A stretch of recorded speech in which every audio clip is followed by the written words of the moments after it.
کړه دې ته چې ګوره دونه بې وقوف دي ګمراهي څو قسم نه هلي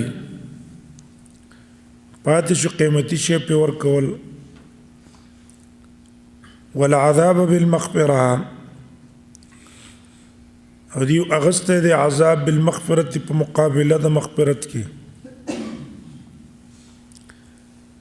دیو کتمان نه کړي ایمان راوړې بیان کړي الله به ته بخنه کړي راولګي د کتمان وکړو کو پر وکړو د هغه په وجه باندې په دیو عذاب راغی فما اصبركم على النار فما اصبرهم چی صبر ورکړې دیو لره على النار یا سشي زړه ورکړې دیو لره على النار هغه اعمال چې هغه سبب دی د پاره د وره اصبر په معنا د اجرهم زړه ورکړې دی ولڅ څنګه کم یو شی دی چې دی زړه ورکړې دی چې راشه کتمانم کوا اشتراء الضلالت بالهدام کوا ولړل شو ورته کنه هیڅ خبره نه ده نو دا څه زړه ورکړې پدیو فما أصبرهم على النار من على المعاصي تؤدي بهم إلى النار دلته فما أصبرهم التعجب د پاره چې راوړی ده دې تعجب کې مقصد خبر ورکول له په حالت دې کسانو هر سامع له پکار دادي چې دی حالت نه تعجب کی فما اصبرهم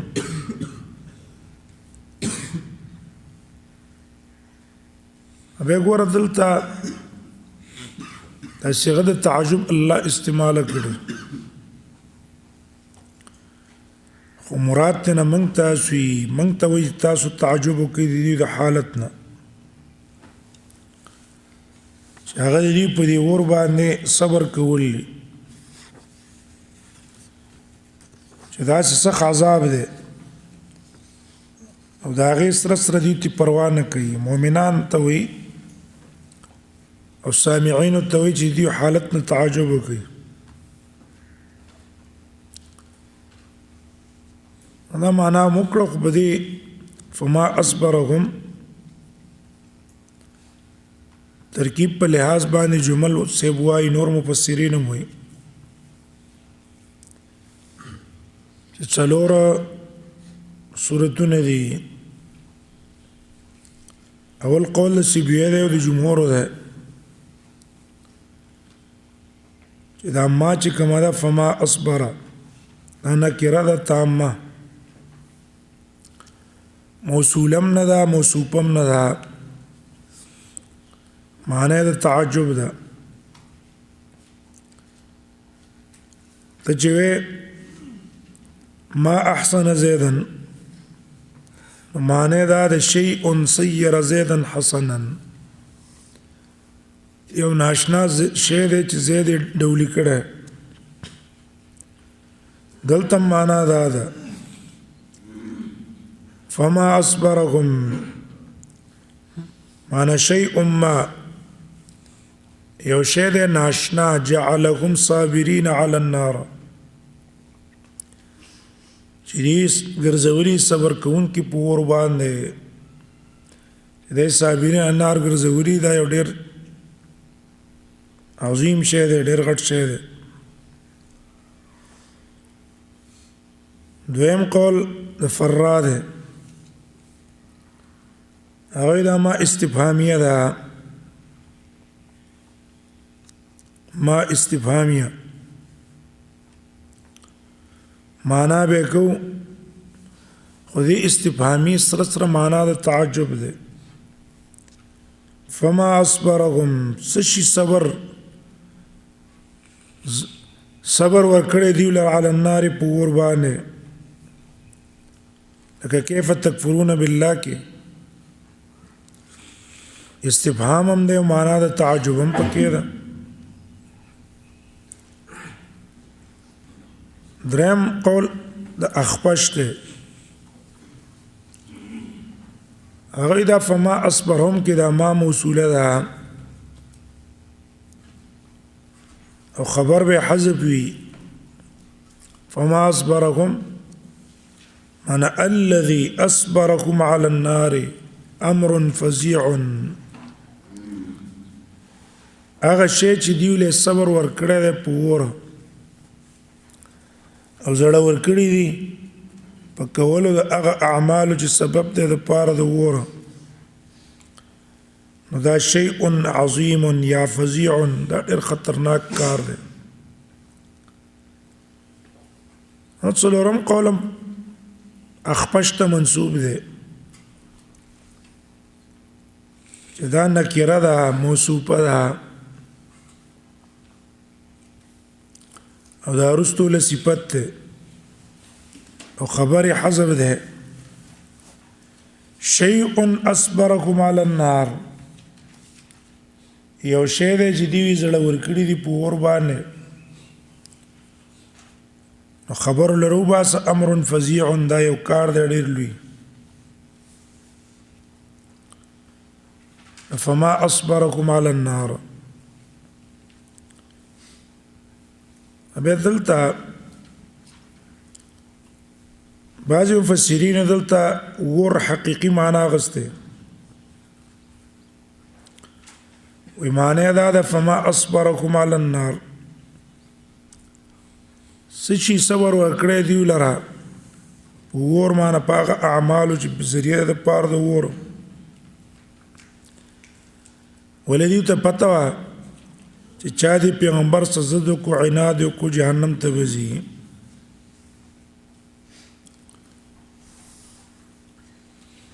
او چا تقدیر رئیستله ده فما اصبركم على عمل اهل النار، مضاف رئیستله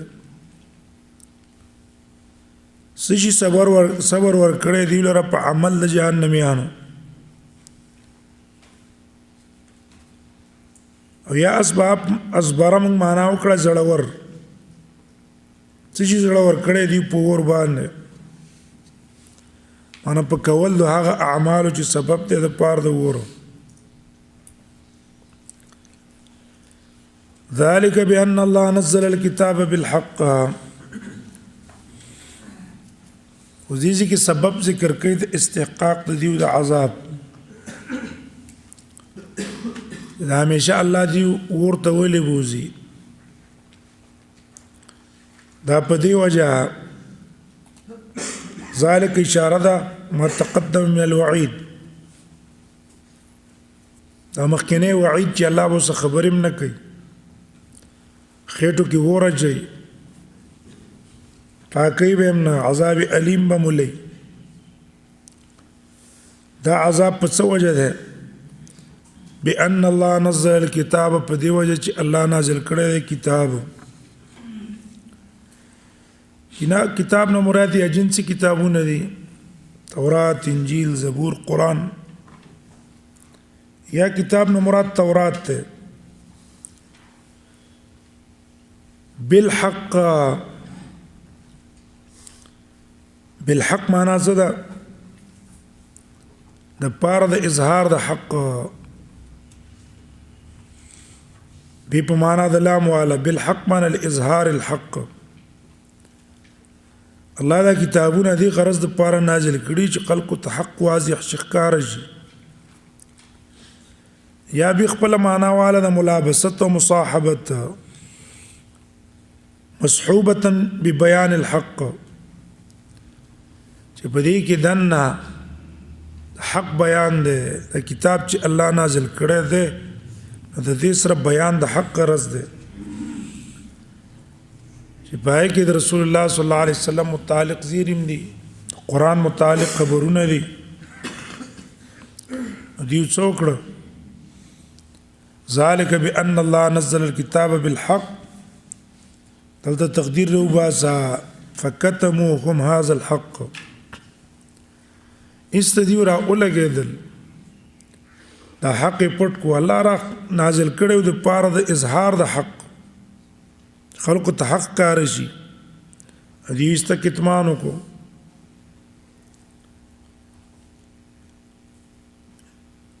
تحریفونه پکې وکړو د دنیا غرض د پاره وان الذين اختلفوا في الكتاب دینه به مستقله جمله ده وعید دې داغه د پاره او یادلته مناسب دي اختلافو سره وباسه ذلك بان الله نزل الكتاب بالحق فاختلفوا اختلاف پکيو کو او ان الذين اختلفوا في الكتاب او یقینا کسان چې اختلاف کوي په کتاب په کتاب کې لفي شقاق بعيد دي په مخالفت کې دي لري د حق نه في شقاق بعيد تاسي مخالفت ته د حق نه لري ده اختلافو معنا دا ده چې د یو بل نه بالکل طریقې جدا کړه خلک وی اختلافو فی الطريق معنا یو په یو لار راغی بل په بل لار راغی بیا دا اختلاف استعمال شوی د رستو په مذهبونو په عقیدو کې د یو تن مذهب یو شانی عقیده یو شانی د بل مذهب او عقیده بل شانی دې ته ویل کی او الکتاب کې مراد یا جنسي کتابونه دي نو بیا اختلاف دا د اختلافو فی الكتاب چې بعضی کتابونه د الله منی په بعضو کفر کوي تورات منی انجیل نه منی قرآن نه منی یا اختلاف د کتاب نه مراد تورات ته اختلاف به د تورات کې کړه ہے بعض آیاتونه منی بعض باندې کفر کوي کوم آیاتونه چې د رسول الله صلی الله علیه وسلم په بشارت مشتمل دي داغه نه کفر کوي یا کتاب نه مراد قرآن ده اختلافو فی الكتاب په قرآن کې اختلاف کړي سمنی سنمنی د خواهش کے مطابق هغه منی خواهش نه خلاف هغه نه منی داغه نه انکار کوي دا اختلافو فی الكتاب ده یا د دې ته نسبت کوي څو کوئی دا سحر ده څو کوئی دا قرآن شعر ده څو کوئی اساطیر الاولین ده لفي شقاق بعيد دي په مخالفت کې دي لري د حق نه شقاق معنی كل واحد في شق هر یو تن په یو طرف کې ده چې د بل نه بالکل خلاف ده او دا مخالفت بعید ډیر لري د حق نه به توصیف د شقاق په بعید سوکو یا خو معنا دا د بعید عن الحق د حق نه ډیر لري او یا بعید عن الالفه دون مخالفت ده چې سره د دې په منځ کې اتفاق راتلې نشي بعید دي الفتنا او یا بعید په معنا د طویل له طول توي فی معادات طويله لا تنقطع دون سخ مخالفت ده اوګد چې سره ختميږي نه وجدادا چې د هر یو فرقې د عقیده د حزمن کتاب حق ده او د بل فرقې چې کوم کتاب ده هغه افترا ده باطل ده د دې وجه نه یو بل سره اتفاق سره راتلې نشي حال ده دا دې خبره به زیاته ځکه د الله کتابونه د یو بل تصدیق کوي دغه مخالفت نه ليس البر ان تولوا وجوهكم قبل المشرق والمغرب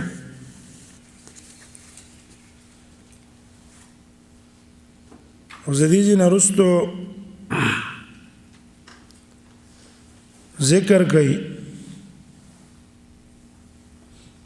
دا امور چې تعلق لري د عقیده سره او د اعمال سره لس امور به ذکر کی د پاره د اصلاح د نفس به قانون ذکر کی د پاره د حفاظت د اینو چې ته قصاص ویل کی به ذکر کی کتب علیکم حفاظت د مال چې د مالونو حفاظت کوي هغه بربادوي مزای کوي ما او دا غین رستو به حکم د روجي به ذکر کی چې پاکم اصلاح د نفس ته هغه متعلق احکام به ليس البر ربط د مکه سره ده چې ګوره دی وای من خو گمراهی نه دا غسته تاسو وی اولئک الذین اشتروا الضلاله بالهدى من خو گمراهی نه دا غسته په مقابل له هدایت ځکه من خو اهل القبله قبله ته مخ کوو اهل البری نیک کارونه کوو موږ څنګه گمراهی واغستله هدایت تم پرې قستلو دی آیات کې الله پر رد کوي چې نه په دې پخرونه مکوي دا ټول اعمال بزان کې پیدا کوي به خاص کر قصاص او روجا هغه تاسو منئ نه دا غینه منکرې او دا اصل کې اساس ته د ټول نیکۍ د پاره څنګه ځان ته چې رز په هدایت او دې ذریات د دین نه اهم ارکان دین نه انکار کړي ليس البر ان تولوا وجوهكم قبل المشرق والمغرب ان تولوا کی چاته خطاب ده یو قول علماء دا ده چې کله علی کتابو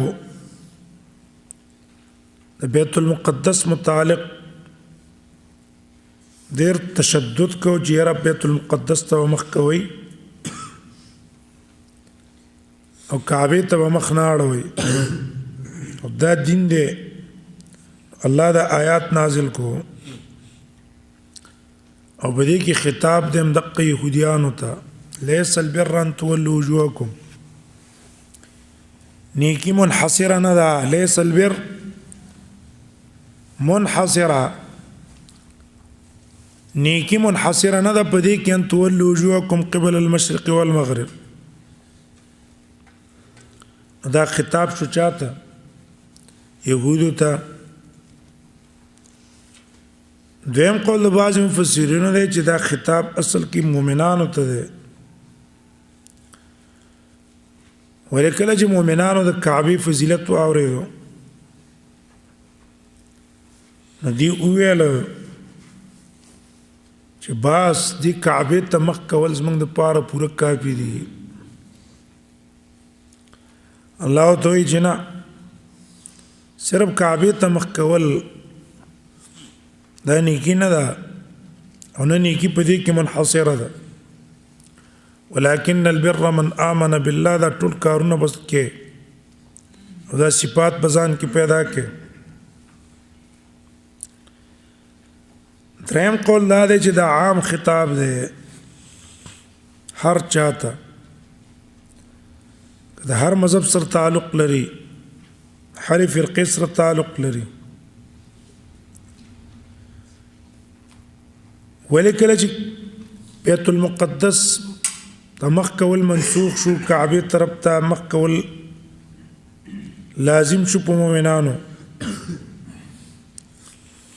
نو د يهودو او مؤمنانو په منځ کې سخت بحثونه مباحثه رال نو مؤمنانو ګمان دا شو چې ګینه غټ فرض په دین اسلام کې صرف کعبه ته مخ کول دي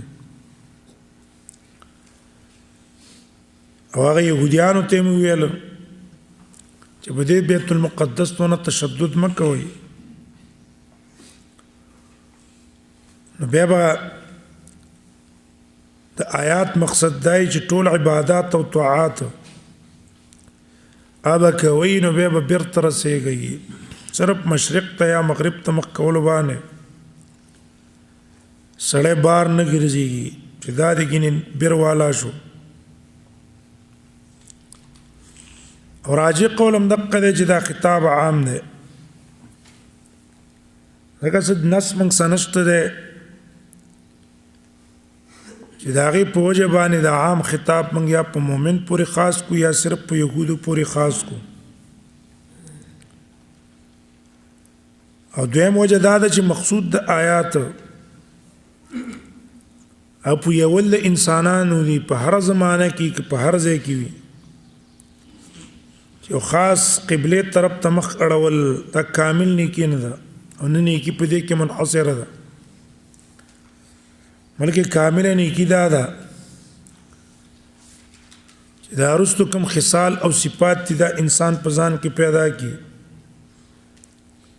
چې د هغې په وجه ښایسته تعلق د الله سم راځي او د مخلوق سم راځي.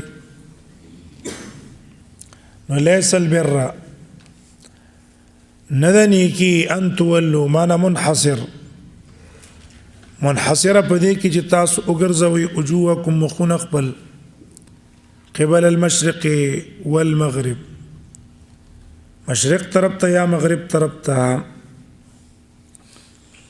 هم بیر چې کوم دی اسم جامع لكل خير ولكل طاعة،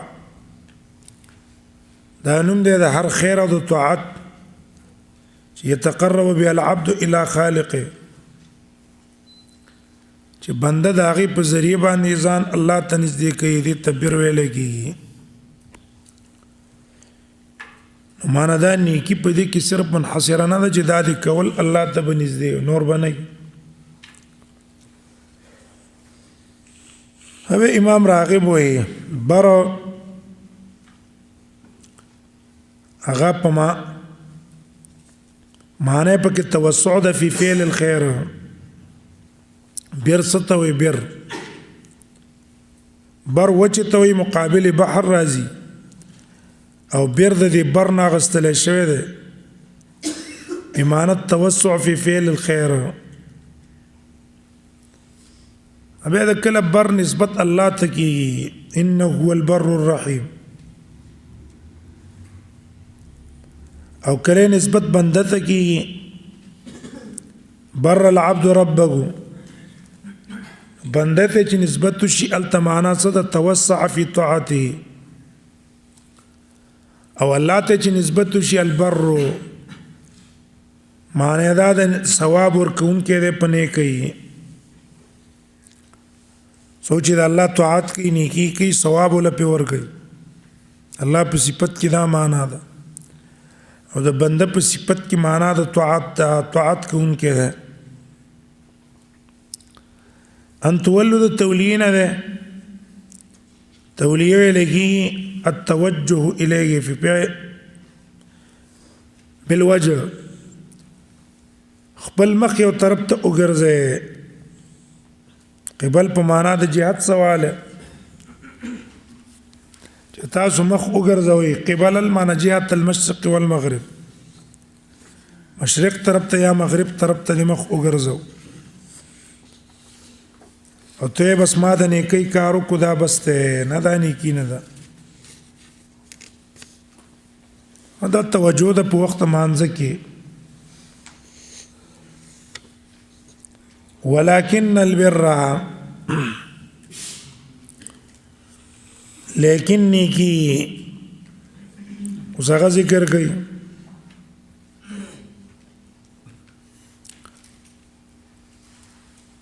ولكن البر اوس دلته ذکر کوي هغه مظاهر چې ګوره دا کارونه چې دی وکړو نو بیا به ته باره مې استاد کار ته به بیر ویلی کېږي. لیکن حرف استدراک دی، البر د هغې اسم دی او من آمن بالله والیوم الاخر دا په زید خبر ده زید خبر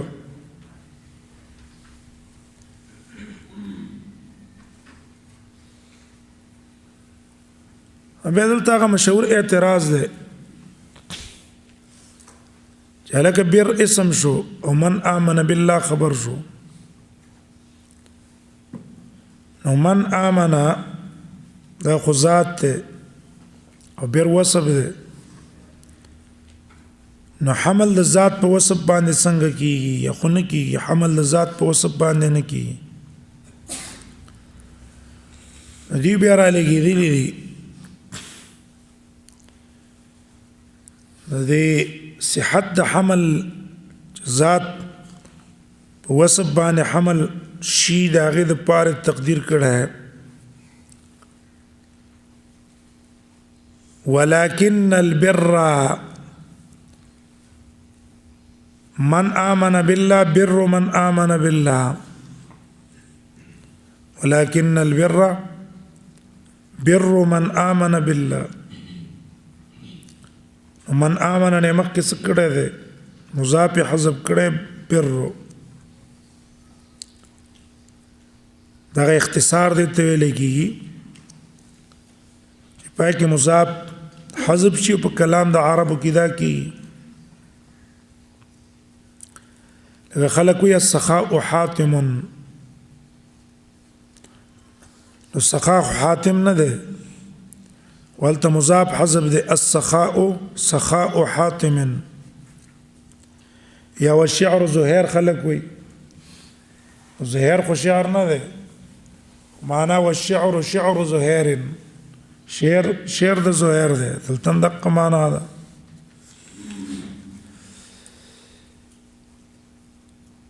دویم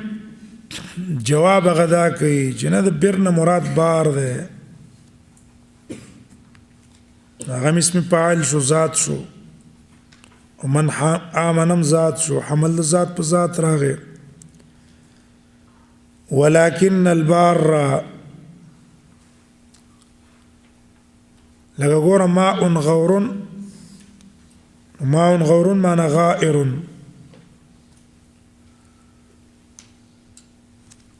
دریم قول لا ده چې دلته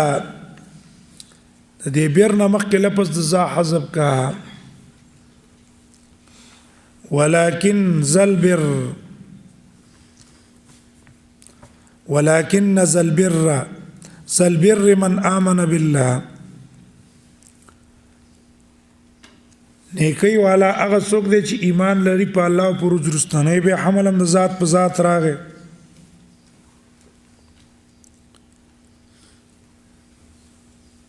من آمن بالله هر یو چې واله هغه ترکیب به سي شو ولكن البر لیکن نیکی من آمن بالله نیکی د هغه چا د چې ایمان لري په الله او پر ورځ وروستنۍ په ملائکو او کتاب او په کتاب والنبیین او په انبیاء دا امور متعلق دي د عقیدې سره چې عقیده به په دې پنځو شینو باندې هغه ابتداء وکړه په ایمان بالله ځکه دا ایمان بالله اساس ته د هر بیر د پاره او اصل دی د هر خیر د پاره کله چې دا ایمان د انسان په زړه کې پوښ شي نو بیا هغه مرتبه د کرامت ته رسیږي کوم چې الله انسانانو له عزت ورکړی دی کنه دی ایمان په وجه دویم نمبرې ورپسې ایمان بالآخرت ذکر کو ځکه ایمان بالآخرت د انسان په زړه کې محبت د خیر پیدا کوي چې په آخرت د ایمان او د هر نیکۍ سره به دې مینه او کوشش وکړي په معروف او نفرت وکړي د شرونو کولو نه ځکه دویم پسې دا ذکر کړو درېمه پسې ملائک ذکر کړو چې ګوره دا ملائکو باندې به ایمان لري چې دا واسطي دي الله او داغه د بندگانو په منځ کې دا ایمان به لري ځکه چې دا دي اومنلې نو بیا هم کم احکام چې دی د الله تعالی د طرف نه راوړي دا غي تصدیق په دې پزړه کې پروتي به ایمان بالکتاب کتاب نه مراد دلته قران دی ځکه مقصود په دعوت باندې همدا ده او والله قران امین دی په مخکینو ټولو کتابونو دې قران څخه کوم کتاب حق او موافق و به حقي کوم مخالف او هغه بسې نه او ایمان په قران مستلزم دی ایمان په ټولو کتابونو اول کتاب نه مراد قران شو نبیین به ذکر کړو تصدیق په نبیینو دای چې دا الله منتخب کړي د خلکو د هدایت لپاره والله دې تخپل احکام وي او دې به خلکو ته بیانای هو النبیین پنځه امور دې آیات کې ذکر کړو او دا ټول تعلق لري د سیاق دې سره وآت المال على حبه ذوي القربى اصول الایمان ذکر کول نه رستو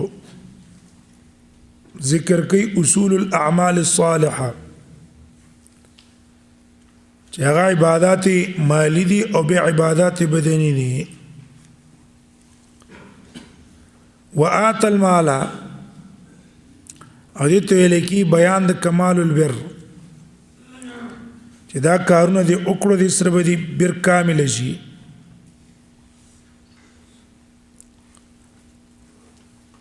او ورکی مال علی حبه سره د مینې د علی حبه کی ضمیر راجع کا مال تا ځکه دا اقرب مذکور ده او نحو کې قاعده ده کوم شی چې نږدې ذکر شوی هغه ته ضمیر راجع کول پکار دي ها بل ته چې راجع کو په دلیل به راجع کو کنه دي اقرب ته ضمیر راجع على حبه سره د مال مینه د مال سره څه مطلب تخپل دی مال کې ضرورت دی ته حاجت دی وتا او ډیر لګي دا غي سه بلته ور کوي نو دا دلالت کوي په قوت ایمان ده او په صفاوالي د زړه ده چې خپل ضرورت شاته کو او د الله په نوم باندې د مال ورکو على حبه ایومانا شو او دا صدقه افضلم د حدیث کې راځي یو سړی نبی سلام تراغ ویل یا رسول الله ای صدقه اعظم اجرا کم یو صدقه کې اجر او ثواب ډیر دی نبی صلی الله علیه وسلم تل ان تصدق وانت صحیح صدقه ور کې په دې ټیم کې چې تروغي شحیح تخشى الفقر وتأمل الغنى فقر نه اریږي او مالداري امید ساتي چې اوس په مالدار شم دا بهترینه صدقه ده نو په دې حالت کې چې انسان مال ورکوي سره دینه چې دا په خپل ته محتاج دی دا دلالت ته د قوت ایمان دویم دا دی چې ضمیر راځي کا الله ته على حبه مال ورکی على حبه د وجد د مینه الله سره مینه ده او دا غر رضا حاصل اول سره مینه ده چې رضا الله رضا حاصل کم دریم دا دی چې ضمیر راجع کدي ایتا تا علی حبه د ایتا سره مینه ده ادا د الله په نوم باندې مال ورکول دا ته یو خوند ورکوي دته یو لذت ورکوي د وجه د رغبت د الله په ثواب کې ذوی القربا خپلوانو ته والیتاما یتیمانانو ته والمساکین و مسکینانو ته وابن السبیل مسافرو ته والسائلین او عام سوالګرو ته وفي الرقاب او پازادولو د غلامانو کې ذوی القربا مخکې کړو ځکه دا ډیر لایق دی په احسان کولو د هغې سره ستا خپلوان دي د پلار د طرفه یا د مور د طرفه او محتاج دي نو تعاون وکړه بل دیو له مال ورکولو کې دوه فایدې دي یو احسان هم دی هغې سره او بل صلة الرحم دی ځکه دا مخکې ذکر کړو په نور اصنافو امام احمد روایت نقل کړه سلیمان ابن عامر روایت ته رسول الله صلی الله علیه وسلم فرمای ان الصدقه علی المسکین صدقه عام مسکین باندې صدقه ده وعلى ذي الرحم اثنتان او چې خپلوان دي هغې له ورکولو کې دوه دي صدقه وسله صدقه ده سلم ده یتاما جمع دی یتیم ده مخکې تیر شو هغه چاته ویل کېږي چې پلار یې نه وي او ماشوم یې بلوغ ته رسېدلی نه دی نو دوی هم احسان ته محتاج دي پس د ذوی القربا نه ځکه دوی په خپله کسب هم نشي کولی څوک شته دی نه چې کسب ولو کي مساکین جمع د مسکین ده هغه چاته ویل کېږي لا یملک شیئا من المال هېڅ مال اوس شته دی نه یا اوس شته خو د ده ضروریات پې پوره کېږي نه حاجات یې پې نه پوره کېږي 1000 روپۍ تنخواه اخلي د ورځې دیاړي اخلي او خرچه د 1200 1400 ده هغې کار نه کېږي نو دوی محتاج دي چې دوی سره تعاون مدد وکړی شي وابن السبیل مسافر معنا مال ته په کلي کې پاتې دی دا په سفر باندې تللی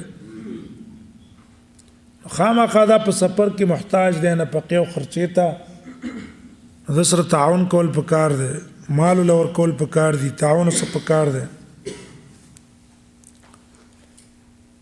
ابن السبیل اور حلمانی سے وہی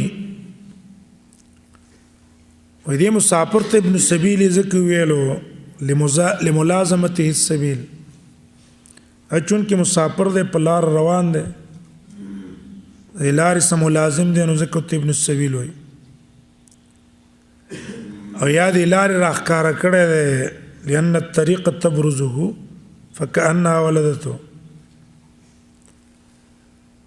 دا ځکه محتاج دی چې دوستانو نه یارانو نه راجدا دی مال ته هلته پاتې دی نو څه احسان کول پکار دی خپل علاقې ته ورسېږي او په دې وابن السبیل راوړلو کې الله تعالی موږ تاسو ته تنبیه راکړه په دې خبره ان المسلمین وان اختلفت اوطانهم مسلمانان اگر که ملکونه جدا دي علاقې جدا دي دیو بلنا ينبغي ان يكونوا في التعاطف والتعاون کاردار چې دیو بل سره تعاون او مدد وکړي په دې دنیا په مشکلاتو کې پشانت دیو خاندان خپل خاندان برادری دیو بل سره تعاون او مدد کوي دغه څه په کاردار مسلمان چې د ارض او داغه سمون څوک تعاون او مدد وکړو زمونږ د کلی دی که د بل د کلی دی د بل علاقې دی تعاون سره پکار دی سائلین جمع د سائل لا سائل ویل کی طالب للاحسان تانه غواړي چې ما څخه وکا ګوره دا سوال د علامه د حاجت د دا محتاج دی که محتاج نه وي سوال به نه کوله او چې دا سوال کوي دا دلیل د احتیاج یو هغه سوالګر دی چې عادت یې ګرځېدلی خلکو نه پیسې غواړي نور ښه مالداري نو که هغه له تا ورنه کړې د دې نیت باندې چې یاره چې دا کار نه کوي دې نه په قلار شي نو بیا صحیح ده او سړي پته لګي چې یاره دا د دې عادتي سوال نه دی دا محتاج دی ځکه ته سوال کوي وفي الرقاب رقاب جمع د رقبې ده رقبه خو اصل کې څټ ته ویلې کېږي خو به اطلاق په بدن باندې کېږي لکه ګوره عین اطلاق په جاسوس باندې کېږي که نه دلته رقاب دو معنی دي یو دا دی مسلمان دی مؤمن دی غلام دی کفر د وجه نه غلام شوی دی اوس ایمان راوړی ته کوشش وکړه د ده د ازادولو پیسې برابرې که مالک لی ورکړه وایخله ازاد یې کړه چې دا د حریت زندګي تېره کړي د غلامۍ نه خلاص شي دارنګې جیل کې یو تن پرېوتلی د هغه د جرایمو د وجې نه اوس خفه دی په هغې نو کوشش وکړه د هغه د راخلاصولو چې هغه راخلاص شي وفي الرقاب وأقام الصلاة وآتى الزكاة اوس نور افعال ذکر کوي ابه ګوره شپږ قسمه مخکې ذکر کړه د محتاجینو نو په دې کې مقصود استعیاب او حصر نه ده چې بس صرف دیو له به ورکې نور له به نه ورکې ته مثال په طریقې ذکر کړه چې دا قسم خلق محتاجین دي نو که دقه سي دی نو محتاجو احتیاج پکې و اگر که په دې انواعو کې نو غالبا مال ورکې دا نه کیدا چون کې دا د نور نه زیات محتاج او ذکر کړو اوبه قران کې چې موږ تاسو نظر واچو او په حدیثو کې شریعت موږ ته ډېر تیزی را کړې د احسان کولو د فقراو د محتاجینو سره دا یو سره موږ تعاون کوو مدد سره کوو تقریبا هر صورت کې با دې طرف ته ترغیب وي دا یو تعاون کوي مدد سره کوي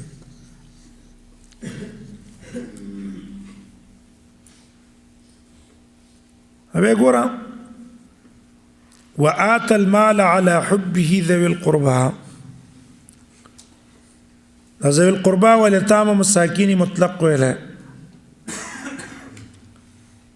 دا مطلق دلالت کوي په دې کې ستا خپلوان کافر مو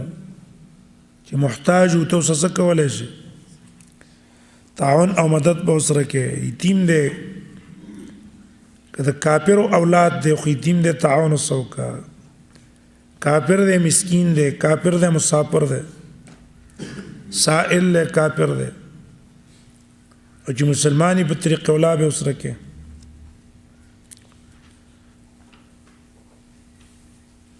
صحیح شو ظاهر خدا دے لیکن صحیح دا چې کله کافری هغه سره احسان کولای شي خو په شرط دی چې ستا په خلاف د چا سره تعاون او مدد نه کړه استادین پورې خندا نه کوي هغه تاسو جنگ کو استا په خلاف یا د مسلمانانو په خلاف تعاون او مدد کو به وسره احسان به وسره نه کوي ځکه هغه ته مضبوطه د کافرانو په خلاف لدی وخت کې اسرائیل لګي هغه د مسلمانانو په خلاف په هر ځای کې جنډې را پورته کړې ده ضرر ورته ورسوي چې موږ ته پته ولګېده چې دا کپنۍ د اسرائیلو دي ګټې هغې ته ورځي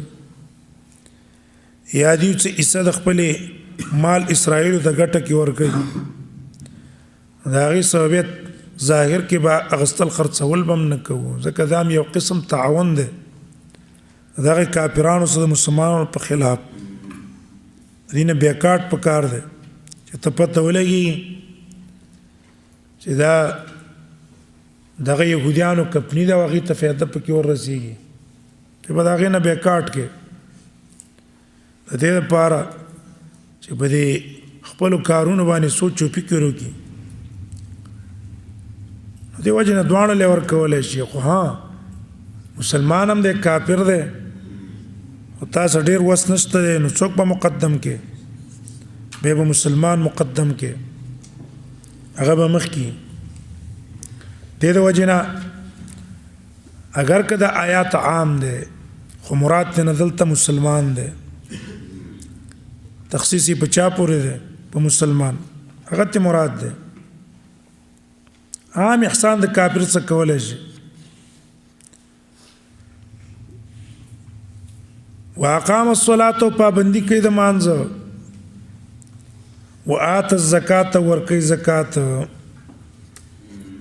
نور انواع د بیر ذکر کړي چې دلالت کوي په قوت ایمان زکات نه مراد زکات مفروضه ده دا دلیل دی په دې چې یاره دا مخکې وآت المال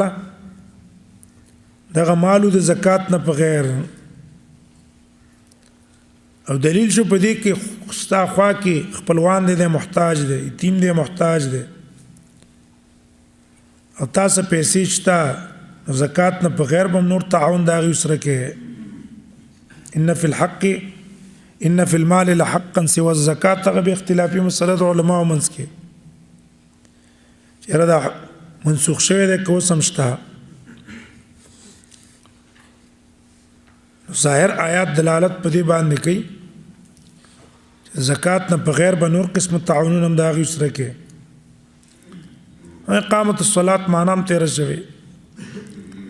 والموفون بعهدهم او دا پوره کوونکي دي بعهدهم خپلو لوزونو لره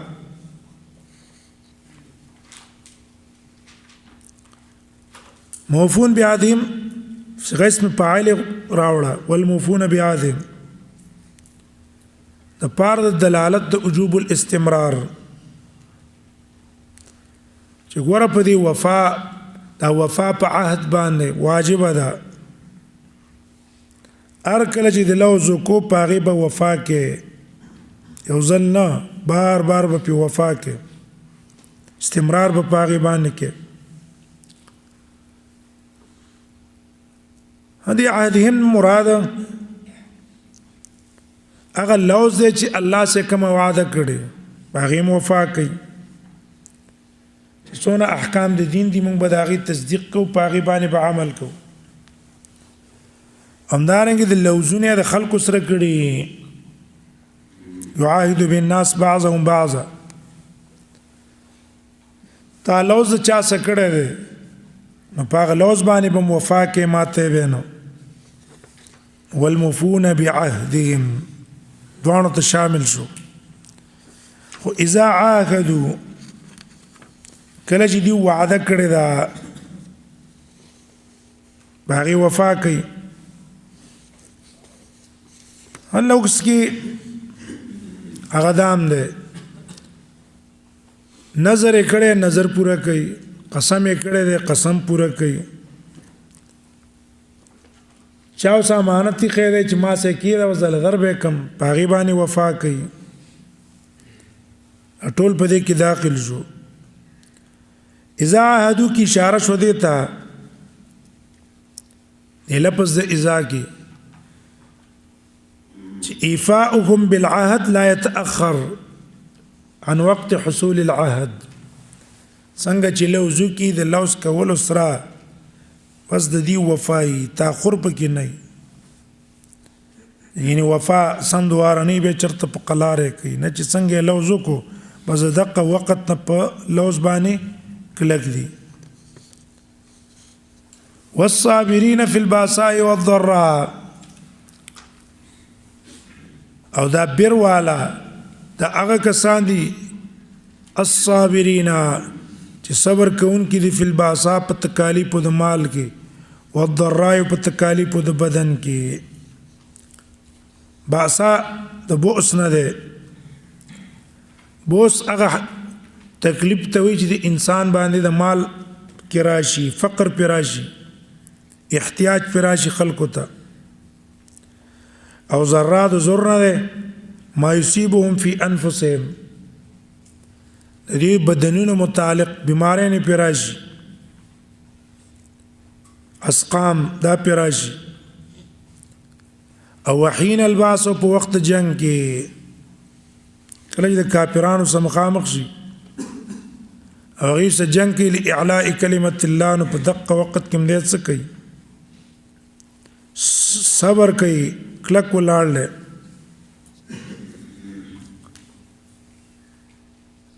بیا صابرین معطوب دی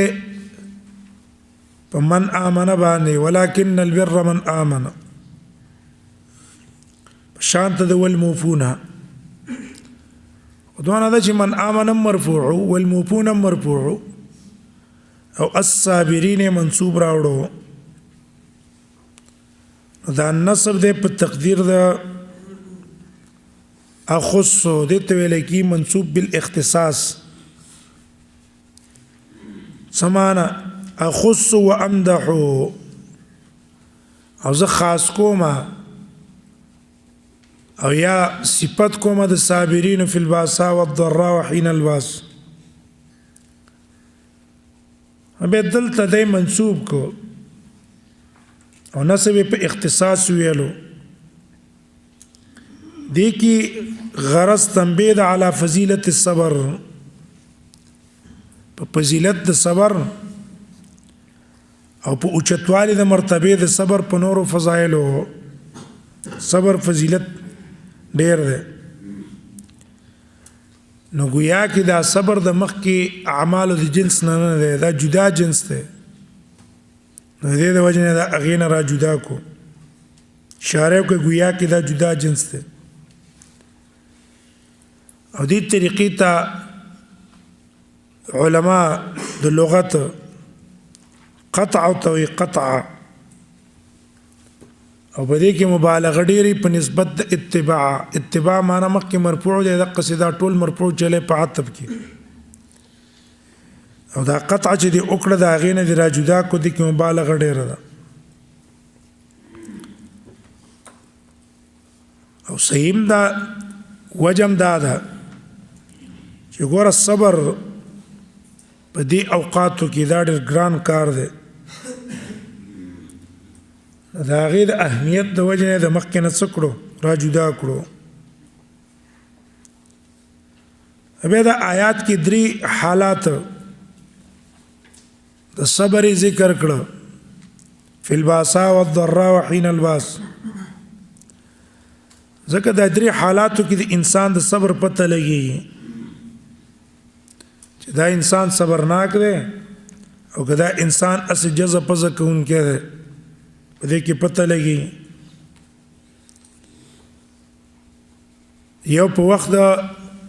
فقر کې، بل په وخت د بیماری کې، او بل په میدان د جنگ کې.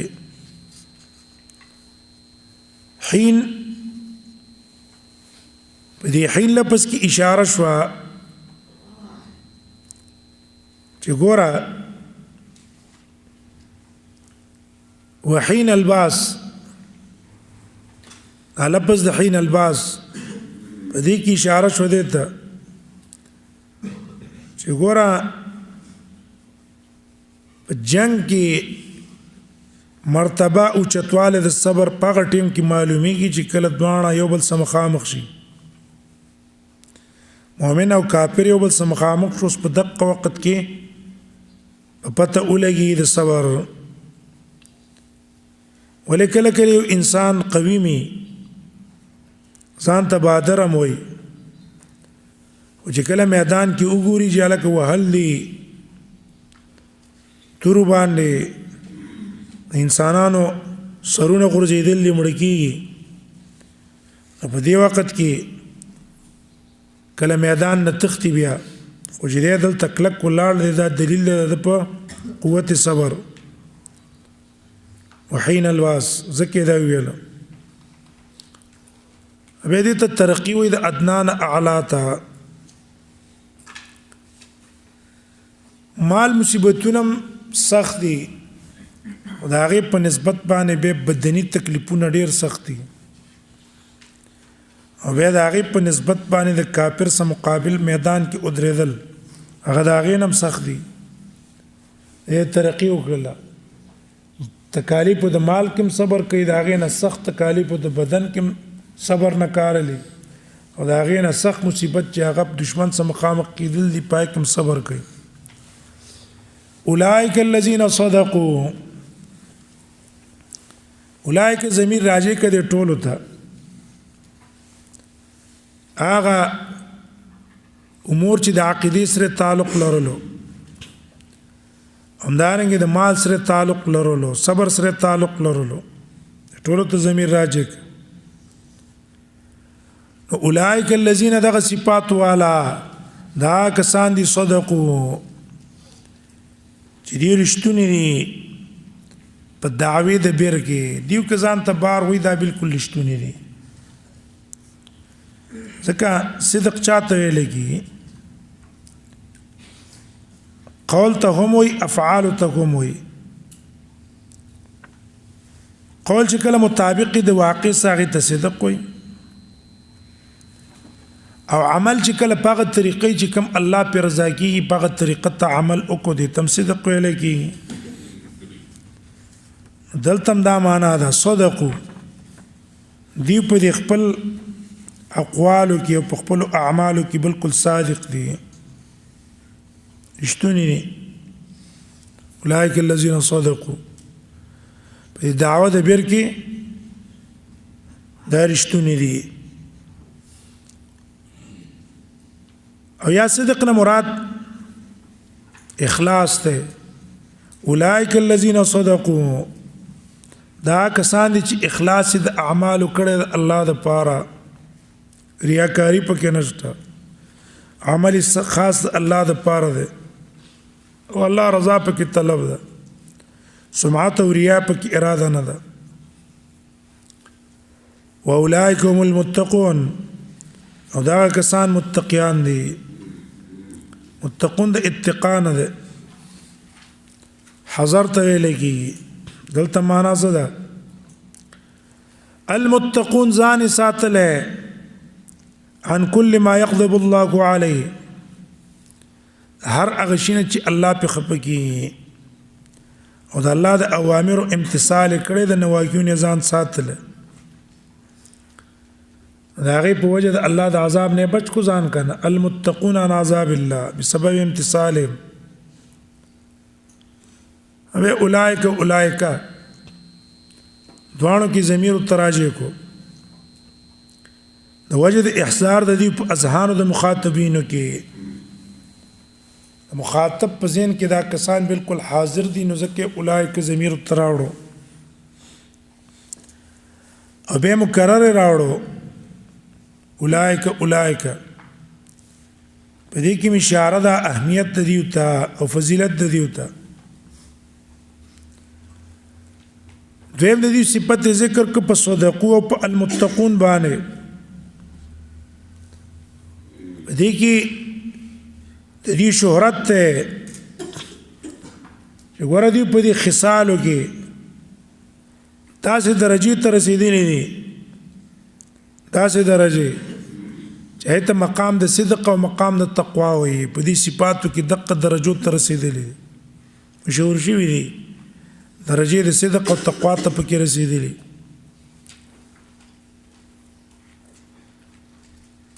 هندلتا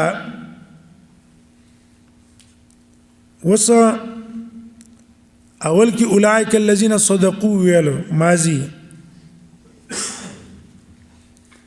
او په دویم کې اولئک هم المتقون جمله اسمیه استعمال کړه. اول کې اشاره وکړه دیتا صدقوا معنا وقع منهم دا صدق د دین واقع شوه ده ثابت شوه ده. او په دې دویم کې اشاره وکړه المتقون جمله اسمیه چې دلالت کوي په ثبوت چې دا صفت د تقوا د دې سره لازم ده مستمر ده دغه تجدد نشته بلکې دا د دې عادت ته خوې ده لازم ده د دې سره. د دې وجه نه یو اولایک خبر ماضی راوړو د بل اولایک اسم راوړو. نو ګوره دا کارونه چې ځان کې پیدا کړه دا بیر ده ځان له قبله تمخ کول نه کی نه ده. یا ایها الذین آمنوا کتب علیکم القصاص